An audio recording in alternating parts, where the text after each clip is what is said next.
Okay, let's unpack this.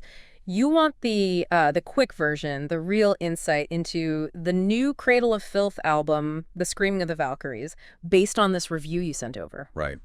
So our job here is basically to dive into this review, pull out the key stuff, what the reviewer really thinks, so you get a clear picture without, reading the whole thing yourself. Exactly. We'll look at the main takeaways, the overall vibe the reviewer got, what they liked, what they maybe didn't like so much. And sort of where this album fits in the grand scheme of Cradle of Filth, which is, well, it's a long story, isn't it? Yeah, it really is.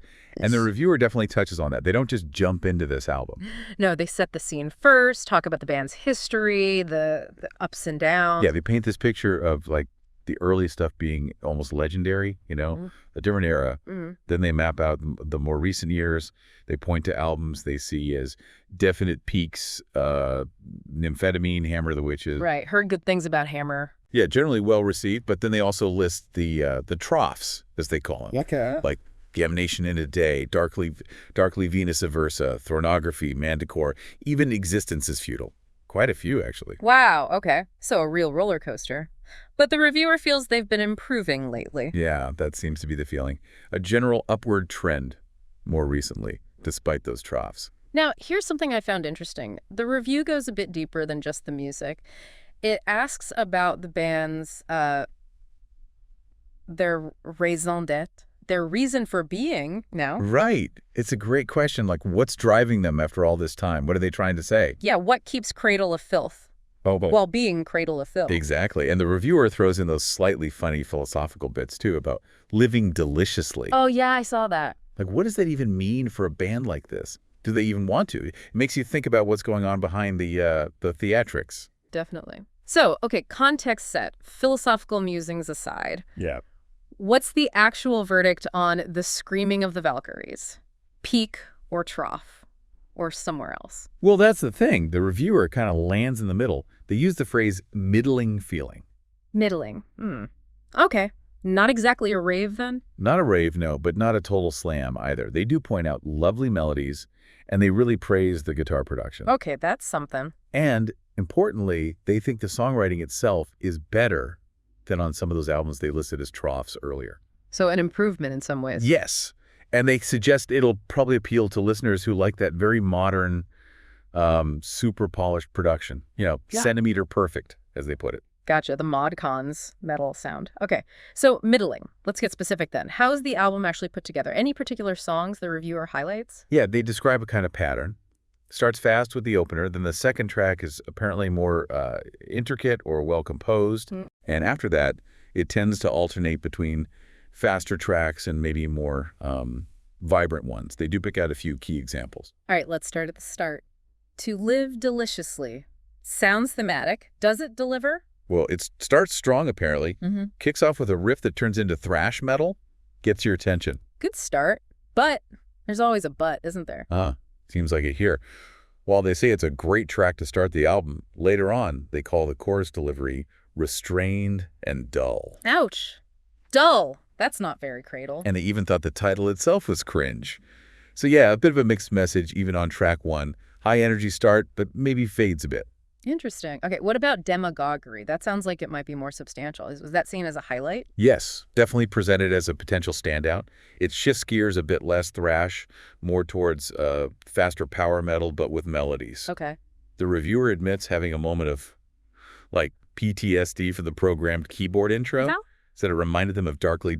Uh-oh. Not a good sign. Apparently not initially. But then they really praise the rest of it. The first part is dark and driving, and the second half sounds quite compelling. Atmospheric keys, a good guitar solo, twin harmonies. Still, it recovers well from the dodgy intro. It seems so. Painted as a definite high point overall. Yeah. A successful mix of styles. Okay, good. And then there was Ex Sanguine Draculae. That title screams classic Cradle. Totally. And the reviewer seemed to agree. They called it a brilliant work of atmosphere. Really connects back to Danny Filth's, early vampire stuff. The Byronic odes. Kind of. The lyrics were highlighted as being particularly strong, dark, and narrative-driven. Nice. And the reviewer holds this one up as proof that, the band can still deliver that classic greatness when they're maybe a bit more serious and drop the the corny theatrics, as they put it. Right, when they lean into the darkness rather than the camp, maybe. Something like that, yeah. Yeah. It suggests that core appeal is still accessible. Good to hear. Were there any other tracks that got a mention, even just quick ones? A few quick positive notes, yeah. The title track, The Screaming of the Valkyries, was called tightly written, no frills, playful, even whimsical. Whimsical, okay. White Hellebore is apparently catchy enough to hum. They liked When Misery Was a Stranger, said they were savoring it. And Non Omnis Moriar had a dreamy quality. So other decent moments scattered through it then? Seems that way. Yeah. Not all middling, perhaps, but maybe not consistently hitting the heights of those couple of standout tracks. Okay, let's shift gears to the actual sound, the style, the instruments. What was the take there? Well, the overall label the reviewer uses is modern pop metal, for the most part. Pop metal. Wow, that might raise a few eyebrows for older fans. Could do, yeah. They also weren't entirely sold on some of the melodies from Zoe, the newer vocalist. Called them pretty flat and uninspiring. Oh. And felt a bit like tokenism, which is quite a critique.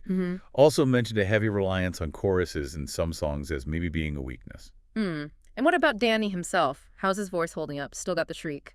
Mostly it's his mid-range. The reviewer calls it his gremlin squawk. Oh, okay. Apparently some of that was felt to be surprisingly limp, which isn't great. But his high voice, the scream, is still praised. So maybe a bit inconsistent. Seems like a theme. Now, something that stood out to me was the guitars carrying the melodies more. That feels different for Cradle, doesn't it? It really does. And the reviewer saw this as a positive, good, and refreshing. They wonder if it's down to Ashok, the guitarist. Right, because usually it's the keyboards, isn't it? Historically, yeah, very keyboard-driven melodies. But here, the keyboards are apparently more subdued, just setting moods, helping vocals stand out, and the reviewer actually likes that. Interesting dynamic shift, but not everything instrumental got a thumbs up. What about the rhythm section? No. The drum production was criticized, described as dead and unexciting. Oh, dear. Yeah, like, technically fine, Martin the drummer is obviously skilled, but the sound itself apparently lacks personality. Just sort of their driving thing. Not driving things. Seems not. On the plus side, though, the guitar solos get consistent praise. Complex and great across the whole album. Okay, so musically, strong guitars and solos, maybe refreshing keyboard use, but perhaps weaker vocals in parts and a dull drum sound, a real mixed bag. Pretty much sums it up, yeah. What about the lyrics then? Classic Cradle storytelling or... The reviewer found them a bit a mystery sometimes compared to the old days, the glorious Byronic odes, maybe not as clear. Less narrative. Possibly less of a clear narrative overall. They did say there were more wow moments lyrically than on the last couple albums, Existence is Futile and Cryptoriana. Okay. But, and this is key, no real cohesive concept or theme tying it all together. Unlike, say, Venus Aversa or even Existence, it feels more like a collection of songs. Got it. So not a concept album this time around. Now, you mentioned earlier it reminded the reviewer of past albums. Yes, this was a big point. They heard echoes all over the place. The general sound reminded them of Manticore, but better, they added. The way the songs were put together felt like nymphetamine. The tighter structures made them think of pornography, and the guitar melodies. Apparently it sounded like Midian. Midian! Wow, that's going back. 25 years, yeah. And the reviewer, while liking Midian, wasn't sure if being reminded of it now was necessarily a good thing. Like, maybe rehashing past glories isn't the way forward. Yeah. Is it homage, or are they running low on new ideas? That kind of question. Exactly that kind of question. Are they leaning on the legacy or pushing somewhere new? So, okay. Lots of criticisms or mixed points, but it wasn't all negative, right? Were there any pleasant surprises mentioned? Definitely. Despite the critiques, the reviewer did credit the songwriting for being brief, catchy, and easy to listen to repeatedly. More accessible, maybe. Okay, streamlined. Yeah, and they really appreciated the lack of a typical long, ominous intro track. Ah, yes. They usually have one of those. And not loads of instrumental interludes bogging things down either. That was seen as a definite plus, a surprise. Good point. And yeah, just to reiterate, Demagoguery was the clear standout track for them. Yeah. And they specifically mentioned another track, You Are My Nautilus, as feeling less essential. Okay, useful pointers there. So, bringing this all together then, if we were to summarize this whole deep dive into the review, what's the final picture?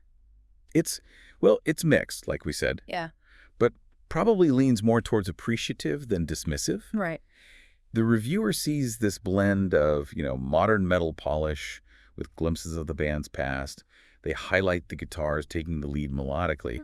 But they also note the sometimes less focused lyrics, the production choices, especially the drums, and some vocal inconsistencies.